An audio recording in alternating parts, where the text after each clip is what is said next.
Innal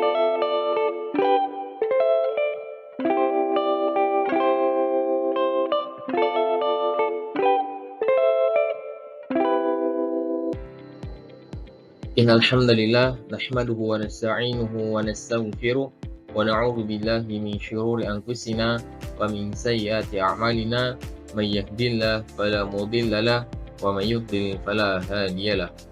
Asyhadu an la ilaha illallah wahdahu la syarika lah wa asyhadu anna Muhammadan 'abduhu wa rasuluh alladzi la nabiyya ba'da amma ba'd. Oke, assalamualaikum warahmatullahi wabarakatuh. Perkenalkan, nama saya Airlangga. Saya salah satu mahasiswa dari Universitas PTIQ Jakarta, Fakultas Dakwah, Prodi Manajemen Dakwah. Oke, di sini saya akan sedikit menjelaskan mengenai turunnya Al-Quran. Bagaimana Al-Quran itu diturunkan? Nah, sebelum memasuki pembahasan, perlu diketahui bahwasanya Al-Quran itu diturunkan secara dua tahapan. Tahapan yang pertama ialah secara menyeluruh, yaitu jumlatan wahidatan. Jadi secara menyeluruh dari juz 1 sampai juz 30 diturunkan pada satu malam, yaitu. Lalu tahapan yang kedua yaitu secara berangsur-angsur atau secara bertahap, gitu kan. Oke, langsung saja masuk ke pembahasannya. Tahapan yang pertama ialah Al-Quran diturunkan dari Lauhil Mahfuz ke Baitul Izzah di langit dunia secara menyeluruh dalam satu malam, yaitu disebut dengan malam Lailatul Qadri. Yaitu tadi setelah disebutkan, yaitu apa? Diturunkan secara menyeluruh. Yaitu tahapan pertama diturunkan secara menyeluruh itu Al-Quran itu dari juz 1 sampai juz 30. Dari mana? Dari Lauhil Mahfuz ke Baitul Izzah. Oke. Nah, adapun dalil-dalilnya ialah sebagai berikut. Dalil yang pertama ialah Quran surat Ad-Dukhan ayat 1 sampai 3, yaitu A'udzu billahi minasyaitonir rajim. Bismillahirrahmanirrahim. Hamim wal kitabil mubin. Inna anzalnahu fi lailatin mubarakah. Inna kunna munzirin. Itu yang artinya Hamim, demi kitab Al-Quran yang jelas, sesungguhnya kami menurunkannya pada malam yang diberkahi. Sungguh kami yang memberi peringatan. Oke, lanjut. Dalil yang kedua ialah Quran surat Al-Qadr ayat 1 sampai 2, yaitu Bismillahirrahmanirrahim. Inna anzalnahu fi lailatul qadri wa ma adraka ma lailatul qadri. Yang artinya sesungguhnya kami telah menurunkannya, yaitu Al-Quran, pada malam Lailatul Qadri. Dan tahukah kamu apakah malam kemuliaan itu? Oke. Yang ketiga ialah Quran surat Al-Baqarah ayat 185, yaitu Syahrul Ramadan alladzi unzila fihi al-Qur'anu hudal linnasi wa bayyinatin minal huda wal furqan. Yang artinya bulan Ramadan ialah bulan yang di dalamnya diturunkan Al-Quran sebagai petunjuk bagi manusia dan penjelasan-penjelasan mengenai petunjuk itu, dan juga sebagai pembeda di antara yang benar dan juga yang batil. Nah, dari ketiga ayat di atas dapat disimpulkan bahwasanya Al-Quran itu diturunkan pada satu malam, yang mana malam tersebut dinamai dengan Lailatul Qadri, yaitu salah satu malam pada bulan Ramadan. Kejadian ini dinamai dengan turunnya Al-Quran ke Baitul Izzah di langit dunia, yaitu secara menyeluruh dari juz 1 sampai juz 30. Nah, adapun hadis yang menerangkan mengenai hal ini adalah yang pertama, Ibnu Abbasin radhiyallahu anhu annahu qala fusilal Qur'anu minadz-dzikri fawdi'a fi Baitil Izzah minas sama'id dunya faja'ala Jibrilu yanzilu bihi ala Nabi sallallahu alaihi wasallam. Rawahul Hakim.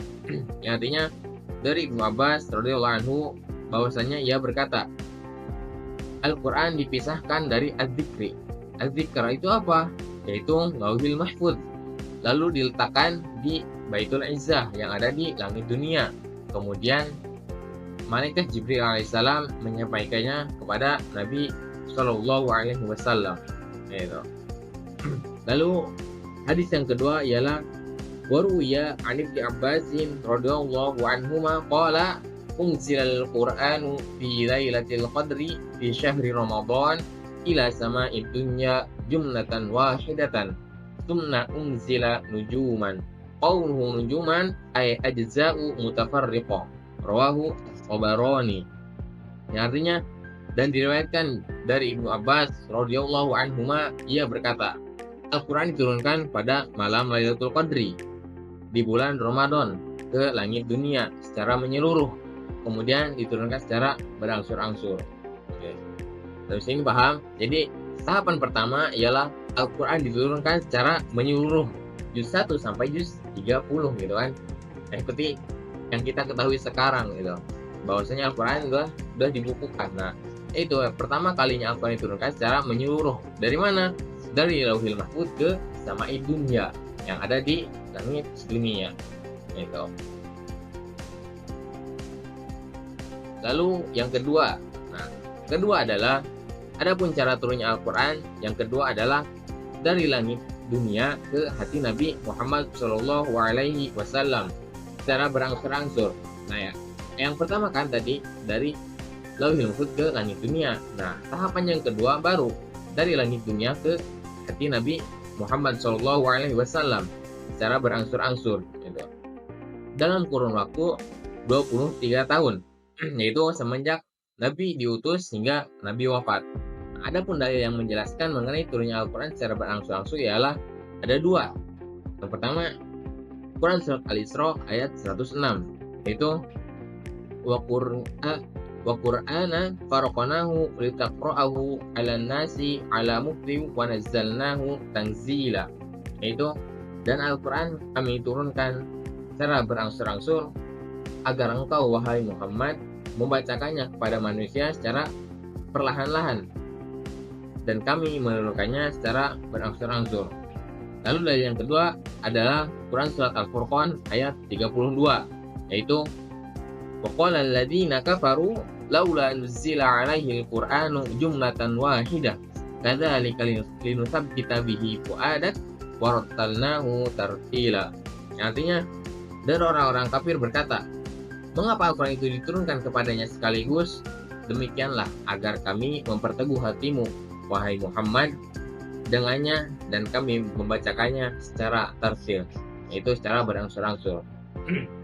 Nah, pada tahapan kedua ini ada disebutkan dalam sebuah riwayat bahwasanya kelompok orang Yahudi dan Nasrani membantah terhadap hal ini, dan mereka mendesak kepada Rasulullah Shallallahu Alaihi Wasallam mengenai hal ini. Membantah itu kenapa? Bisa dilihat dalam Quran surat Al-Furqan ayat 32. Wa qala alladziina kafaru laula nuzila 'alaihil Qur'anu jumlatan wahidah. Ya, orang kafir bertanya, mengapa Al-Quran itu tidak diturunkan kepadanya sekaligus? Nah, ini. Kenapa mereka bertanya seperti demikian? Karena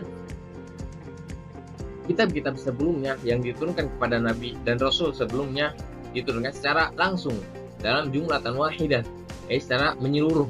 Tapi berbeda dengan Nabi Muhammad SAW, itu Al-Quran yang diturunkan kepada Nabi Muhammad. Itu mengapa beda? Nah, nanti di sana akan dijelaskan mengapa Al-Quran itu diturunkan secara bertahap, secara berangsur-angsur. Gitu. Jadi dapat dipahami, yang pertama ialah Al-Quran diturunkan secara menyeluruh, dan yang kedua Al-Quran diturunkan secara berangsur-angsur dalam kurun waktu 23 tahun.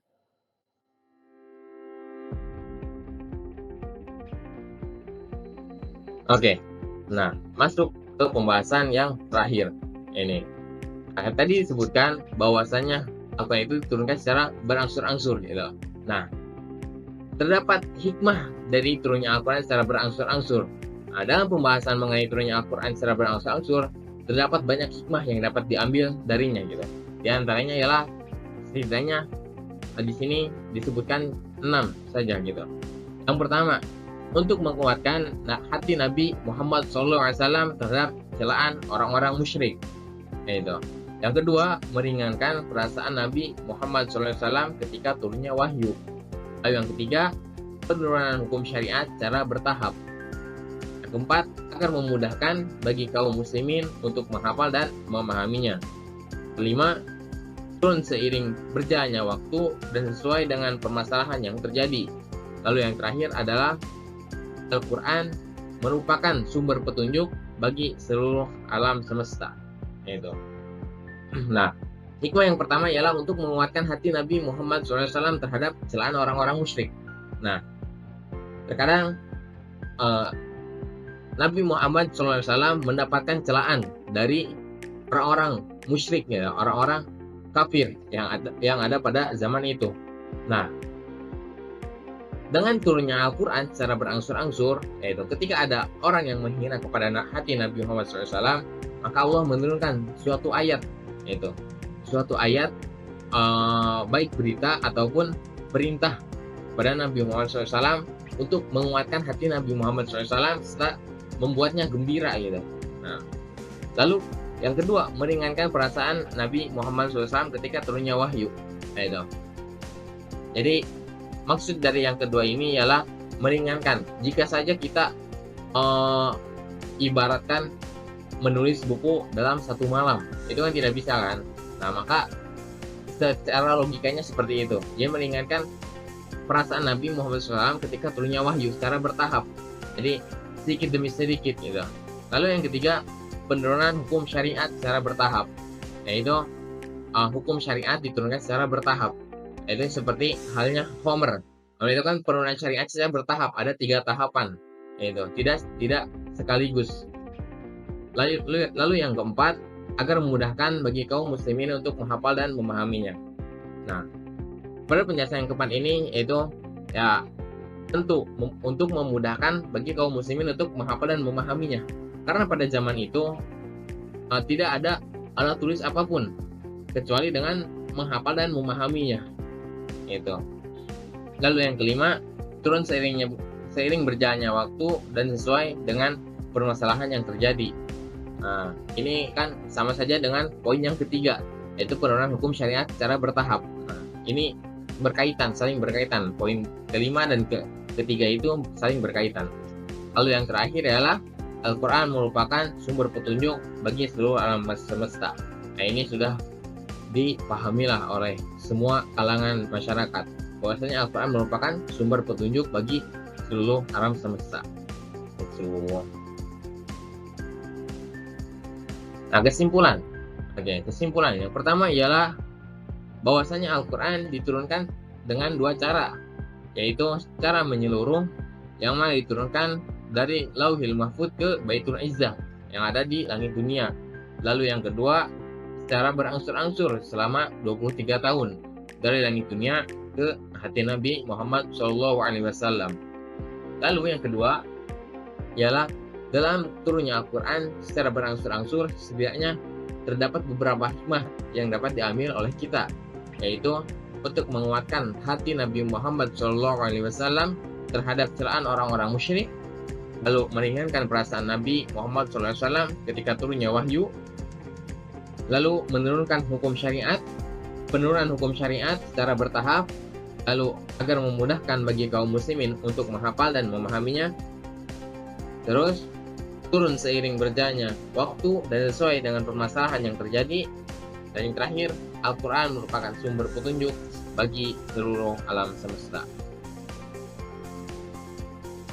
Oke, mungkin cukup sekian penjelasan dari saya mengenai tahapan-tahapan turunnya Al-Quran. Mohon maaf jika ada kesalahan dan juga jika ada kekeliruan, tuliskan di kolom komentar. Tutup saja dengan doa. Qulu qouli hadza wa astaghfirullah li wa lakum. Wassalamualaikum warahmatullahi wabarakatuh.